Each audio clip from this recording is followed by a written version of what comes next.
अस्सलाम वालेकुम dear students, my dear friends, welcome to my YouTube channel के mathematics.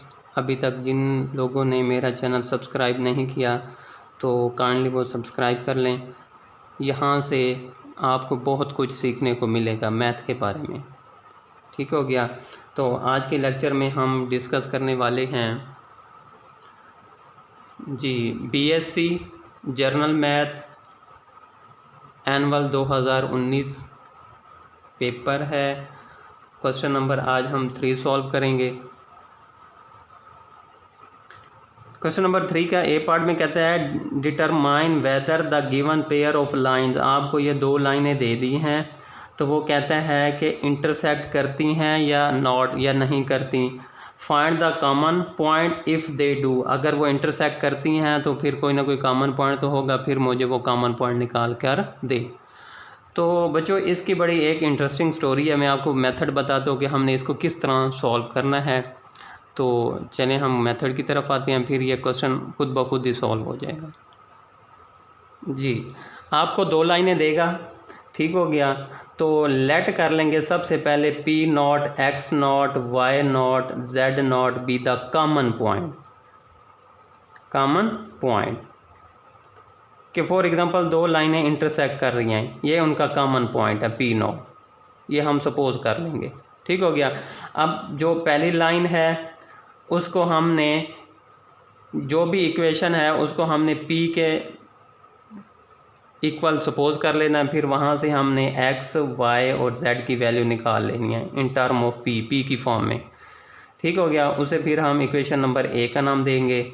ठीक है। फिर इसी तरह दूसरी लाइन होगी, उसको हमने Q के इक्वल रख लेना है और वहाँ से भी हमने X, Y, Z की वैल्यू निकाल लेंगे इन टर्म ऑफ Q, उसको हम B का नाम दे देंगे।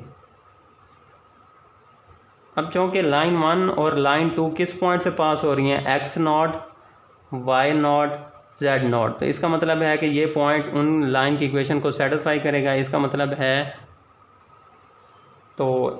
है जहाँ पर X होगा X नॉट पुट कर दूंगा जी। यहाँ पर X नॉट की जगह X की जगह X नॉट, Y की जगह Y नॉट और Z की जगह Z नॉट। इसी तरह B में भी X की जगह X नॉट, Y की जगह Y नॉट, Z की जगह Z नॉट, क्योंकि दूसरी लाइन भी P नॉट पॉइंट से पास हो रही है। ठीक हो गया। अब इन दोनों को कंपेयर करूँगा, मेरे पास 3 इक्वेशंस आ जाएंगी, 1, 2 और 3।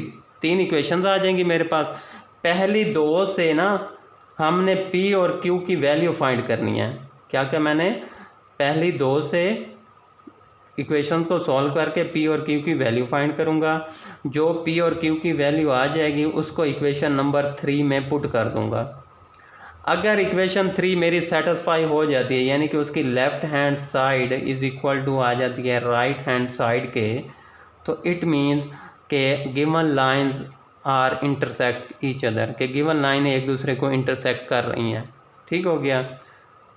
अगर इक्वेशन 3 सेटिस्फाई हो जाती है कि उसकी left hand side is equal to right hand side आ जाती है, तो गिवन लाइनें इंटरसेक्ट कर जाती हैं। अगर ये सेटिस्फाई नहीं होती तो हम कहेंगे कि ये लाइन इंटरसेक्ट नहीं करती। जब लाइन इंटरसेक्ट नहीं करती तो कॉमन पॉइंट भी नहीं होगा। ठीक हो गया। अगर कर जाता है तो ये मेरा P नॉट कॉमन पॉइंट होगा। ठीक हो गया। तो उसके में फिर हम इनकी वैल्यूज़ P की या Q की वैल्यूज़ पुट करके वहाँ से मेरा कॉमन पॉइंट निकल आएगा। ठीक हो गया। आप क्वेश्चन करते हैं, आपको सब कुछ क्लियर हो जाएगा जी। क्वेश्चन नंबर 3 में देखें कि X is equal to P minus 1, Y is equal to 2 plus P, Z is equal to -1 minus 2P, यानी कि P के इक्वल रख कर आपको X, Y, Z की वैल्यू निकाल दी है उसने। ये तो मसला ही हल कर दिया उसने। दूसरी इक्वेशन में भी X is equal to 1 plus 2Q, Y is equal to -6 plus Q और Z is equal to 5 minus 3Q। इसमें भी उसने X, Y, Z निकाल दिया है Q की फॉर्म में। अब हमने क्या लिखना है, जस्ट कॉमन पॉइंट और इसमें भी वैल्यू पुट कर देंगे जी। क्या लिखूँगा, let P not, X not, Y not be the common point. Then फिर क्या होगा, X जो भी दिया हुआ है उधर X की जगह X नॉट आ जाएगा, Y की जगह Y नॉट, Z की जगह Z नॉट। इक्वेशन नंबर 1 का नाम दे दें। फिर जो दिया हुआ है X is equal to 1 plus 2Q, X की जगह X नॉट, Y की जगह Y नॉट, Z की जगह Z नॉट, कि आपका ये दो लाइनें इंटरसेक्ट कर रही हैं फॉर एग्जांपल, तो ये P नॉट उसका कॉमन पॉइंट है, X not, Y not, Z not. ठीक है। अभी तो हमने लेट किया है, तो ये तो बाद में पता चलेगा ना कि सेटिस्फाई करती हैं या नहीं करती। चलें जी, कंपेयरिंग इक्वेशन 1 एंड 2 को कंपेयर करो। एक्स नॉट के इक्वल है तो पहली के इक्वल आ जाएगी, मेरे पास इक्वेशन बन जाएगी p minus 1 is equal to 1 plus 2q। ठीक हो गया। अब दूसरी इक्वेशन वाई नॉट को वाई नॉट के इक्वल करें तो वही आ जाएगा 2 plus P is equal to minus 6 plus Q. अब जेड नॉट को जेड नॉट के इक्वल करें तो -1 minus 2p is equal to 5 minus 3q। ठीक है, तो 3 इक्वेशन आ गई। अब हम क्या करेंगे, पहली 2 से ना हमने p और q की वैल्यू फाइंड करनी है। ठीक हो गया, ये है p, ये भी p है। तो क्या करें, इक्वेशन 2 को इक्वेशन 1 में से सब्ट्रैक्ट कर दें। ठीक है, तो क्या आ जाएगा, subtracting equation 2 from equation 1। Equation 2 को ऊपर रखें, इक्वेशन 1 को ऊपर रखें और 2 को नीचे रखें। तो p minus 1 is equal to 1 plus 2 के ऊपर आ जाएगा और ये आ जाएगा p plus 2 minus 6 plus q। Sign change हो जाएगा तो ये इसे कट हो जाएगा, तो यहाँ पे आ जाएगा माइनस का 3 इज़ इक्वल टू, हाँ जी, 7 प्लस q। तो q की वैल्यू क्या आ गई, 7 को इधर ले जाए, -3 minus 7 q is equal to -10। अब इस q की वैल्यू इक्वेशन 1 में पुट कर दें या 2 में पुट कर दें, थर्ड में पुट नहीं करनी। अब q की वैल्यू मैं इक्वेशन 1 में पुट करता हूँ तो यहाँ पे आ जाएगा q इज़ इक्वल टू -10, तो -20 हो जाएगा, -20 और +1 माइनस का 19, 1 को इधर ले जाएं तो ये माइनस का 18 आ जाएगा जी। तो putting the value of q in equation 1 में q की जगह -10 पुट किया तो माइनस का 20, -1 को इधर लेके आए तो p is equal to minus का 18। अब q आ गया आपका माइनस का 10 और p इज़ इक्वल टू -18। तो क्या करो, putting the value of p and q in equation 3 में पुट कर दो। तो इक्वेशन 3 है आपकी जी, -1 minus 2p is equal to 5 minus 3q।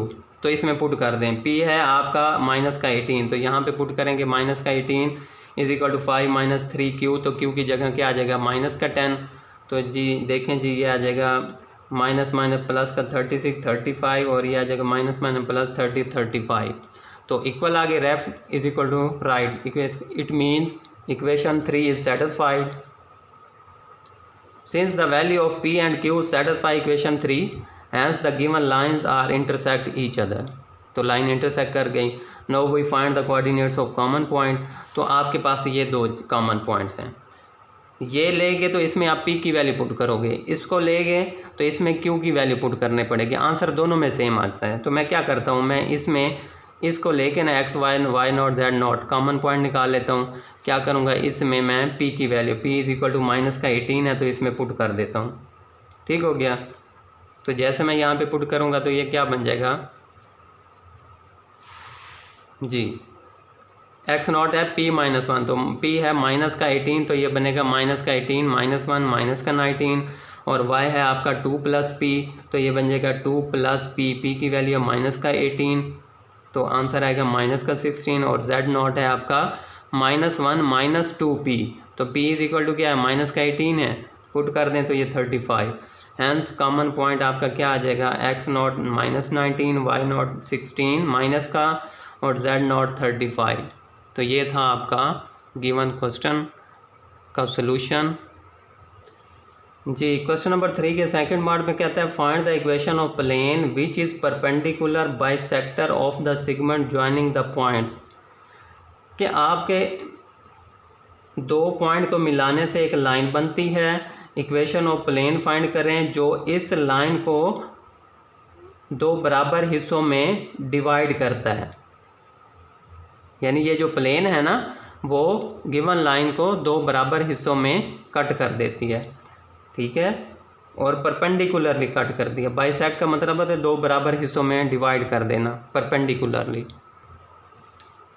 जी बच्चों। तो ये मेरा क्वेश्चन है कि आपको 2 पॉइंट दे दिए हैं, ए और बी लेट कर लिया। ये पहला पॉइंट ए है, दूसरा बी है। एक प्लेन है जो उसको 2 बराबर हिस्सों में कट कर रहा है परपेंडिकुलरली। तो मैं कहता हूँ जिस पॉइंट पर कट कर रहा है वो पॉइंट सी है। तो सी क्या होगा, ए बी का मिड पॉइंट होगा।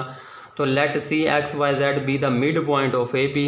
देन फिर मिड पॉइंट कैसे निकालते हैं, पहला पॉइंट जमा दूसरा पॉइंट ओवर 2 यानी 3 + 5 ओवर 2 4 आ जाएगा। वाई कैसे आ जाएगा, -2 + 4 डिवाइडेड बाई 2 1 आ जाएगा। और जेड मेरे पास क्या आ जाएगा 5 - 3 ओवर 2 यानी पहला पॉइंट जमा दूसरा पॉइंट ओवर 2। तो तो ये मेरे पास मिड पॉइंट आ गया सी इज इक्वल टू 4 1 -1। तो इक्वेशन ऑफ प्लेन फाइंड करने के लिए मुझे दो चीज़ें चाहिए होती हैं, एक पॉइंट जिसमें से प्लेन पास हो रहा है, तो पॉइंट मेरे पास आ गया जिसमें से प्लेन पास हो रहा है, तो प्लेन पॉइंट सी में से पास हो रहा है, तो सी पॉइंट तो मेरे पास आ गया है। अब मुझे प्लेन के ऊपर जो नॉर्मल है ना उसके डायरेक्शन रेशियोज चाहिए, ठीक है। तो हम पता है कि दो पॉइंट से डायरेक्शन रेशियो कैसे निकालते हैं, x2 - x1 यानी second point minus first point. तो direction ratios of line A B के डायरेक्शन रेशियोज कैसे फाइंड होंगे, यानी x2 - x1 यानी 5 - 3 4 -+2 -3 माइनस का 5, तो 5 - 3 4 + 2 -3 -5, तो मेरे पास आ जाएंगे 2 6 माइनस का 8। ये मेरे पास ए बी लाइन के डायरेक्शन रेशियोज आ गए, ठीक हो गया। Now required plane passing through the point C, जी रिक्वायर्ड प्लेन आपका सी पॉइंट से पास हो रहा है और required plane has normal A B with direction ratios 2 6 -8, कि आपका जो रिक्वायर्ड प्लेन है वो नॉर्मल रखता है ए बी जिसके डायरेक्शन रेशियोज हैं 2 6 माइनस का 8। तो मेरे पास पॉइंट भी आ गया, नॉर्मल के डायरेक्शन रेशियोज भी आ गए। तो वी नो डैट हम जानते हैं the equation of plane passing through the point P x0 y0 z0 and its normal having direction ratios अगर ए बी सी हों, तो इक्वेशन ऑफ प्लेन आपकी क्या होती है, a x - x0 plus b y - y0 plus c z - z0 is equal to 0। अब a आपका है 2 और x0 आपका क्या है, गिवन पॉइंट ये जो हम निकाला था ये 4 - 4 1 1, तो a x - 4 प्लस b आपका क्या है 6 है, y - 1 plus c -8 z - 1 is equal to 0। Dividing by 2 we get, तो 2 से डिवाइड करेंगे तो मेरे पास ये चीज़ आ जाएगी। अब मल्टीप्लाई करते हैं 3y - 3 -4z + 4, तो सॉल्व करेंगे तो ये आ जाएगा x + 3y - 4z - 3 is equal to 0 which is the required equation of plane. तो ये था बच्चों हमारा क्वेश्चन। अगर किसी पॉइंट की समझ नहीं आई तो काइंडली आप पूछ लीजिएगा।